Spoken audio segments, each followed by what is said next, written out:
কি আপনি মাছ ধরেন? কখন মাছ ধরেন? রাত্রে সকালে। সকালে? আজকে গেছিলেন মাছ ধরতে? ও, কি মাছ পেলেন আজকে? আজকে পোনাকাটাই করছি, বাটা, সিলভার, ব্রিগেড। ব্রিগেড আবার কি মাছ? সিলভার জাতীয়। সিলভার জাতীয় যে। মোটা। আচ্ছা আচ্ছা আচ্ছা, বিক্রি করে দিচ্ছেন বাজারে? বাজারে বিক্রি করছি, এমনি পোনাকাটাই করছি। পোড়াঘাটায় মানে শুরুতে আর এক জায়গায় ফেলাইছি বড়। আচ্ছা আচ্ছা। এখানে আপনারা কত বছর যাবত থাকেন? এখানে 21 বছর। 21 বছর। মানে আপনার পূর্বপুরুষরা সবাই মাছ ধরার সাথে জড়িত। তা আপনার বাড়িতে কজন আপনারা মাছ ধরেন? আমি, আমার বাবা।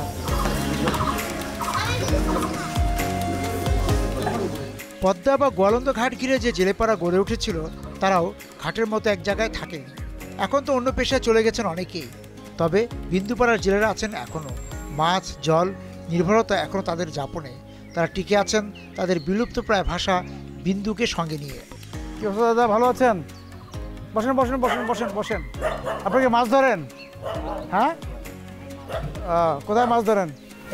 মাছ এই নদীতে ধরি, পদ্মায় ধরি। কোন মাছটা বেশি কমে গেছে? চিংড়ি মাছটা বেশি কমছে আমার মনে হয়। এখানে আপনারা এখন কত জেলে পরিবার আছেন? এখানে জেলে পরিবার পাড়ায় আমরা 40-50 ঘর আছি। মাছ তো বেশি একটা মানুষ এখন পদ্মায় যায় না। ধরেন আমরা 10-15 জন পদ্মায় যান। পদ্মা, বাকিরা এই ধরেন কিনে বেছে। নৌকা কয়টা আপনাদের? আমাদের গ্রামে নৌকা আছে 5-7টা আছে মাত্র? আগে তো অনেক ছিল। আগে ঘরে ঘরে ছিল। তা আপনি যে পদ্মা দেখছেন আর এখনকার পদ্মা, আর ওই কয়া লাভ নাই, এখনকার তো পদ্মাই না, এখন তো হাঁটেই পারো। আর মাছ যা ধরছি ওই ইলিশ মাছ যেগুলো ধরছি ইয়ে তো এখন নাই। আপনাদের নিজেদের একটা ভাষা আছে, কি ভাষার নাম কি? বিন্দু ভাষা। এই ভাষাটা কোথা থেকে আসলো দাদা? কি জানো কোন দেশেতে আছে, আমরা দেখতেছি, এখন আমরাই করে পারবো। ও, আপনারা ওই জন্ম থেকে এই ভাষা একটা দেখে আসছেন? বাপ দাদাকার মুখে শুনছি ওই ভাষাই কর। এখন কি ওই ভাষা চলে? ওই হঠাৎ একজন বলে না, মানে হারায় যাচ্ছে। এখন পদ্মা নদীতে ইলিশ পাওয়া যায় কিনা, হ্যাঁ, বা কতটুকু ইলিশ পান আপনারা, এইটা একটু বিন্দু ভাষা বলেন তো। দাদা বাক্কা হিসেবে ফেলে যায় নাই, আর ফেলে নেই বাক্কা হিসাবে যার না, ল্যাঙ্কিল সাহেব ওই ন্যাংকি কীর্তি কর ন্যাংকি 1 পোয়া 100 গ্রাম এইসব।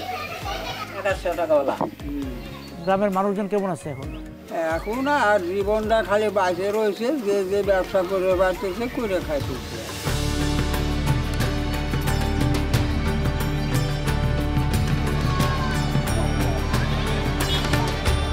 গোয়ালন্দের হাটের সুদিন নেই, সে সংবাদ আমাদের জানা। তারপর এখানে হাটের মোড়কে না হলেও ছোটোখাটো বাজার বসে। আমরা পেয়ে গেলাম ছাগলের হাট। এখানে যা বিক্রি হয় তার পেছনে রয়েছেন বাড়ির মেয়েরা। নারীদের কেউ কেউ সরাসরি কেনাবেচা করতে আসেন, বাকিরা আসেন তাদের বাড়ির মেয়েদের পক্ষে ছাগল কিনতে বা বিক্রি করতে। তাই ছাগলটা বাড়িতে পালছে কে? ছাগলের মালিক কে? ছেলের বউ। ছেলের বউ? ছেলের বউ এই যে এই কোরবানিতে কি ছাগল বিক্রি করছে?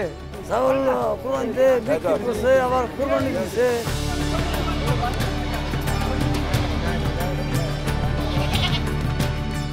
সবাই মিলে কিনতে আসছে না বিক্রিও করতে আসছেন? এখন কিনেন আবার ওই যে কোরবানিতে বিক্রি করেন? এবার কয়টা বেচছেন কোরবানিতে? কয়টা? 2-3টে করে বিক্রি করে। ও, আগে কিনে রাখেন আবার কোরবানিতে বিক্রি করে দেন। তা আজকে কি কিনলেন কয়টা? এটা পছন্দ হয়েছে? কত চায়? 8,500 চেয়েছে। আর আপনি কত দিবেন বলেন? 5,000।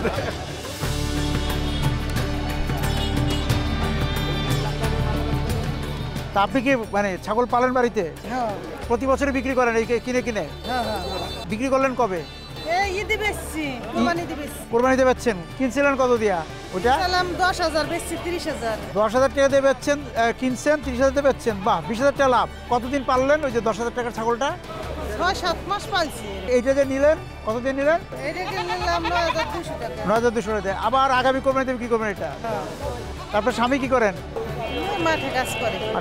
আর এই গরু ছাগল এগুলো আপনিই পালেন?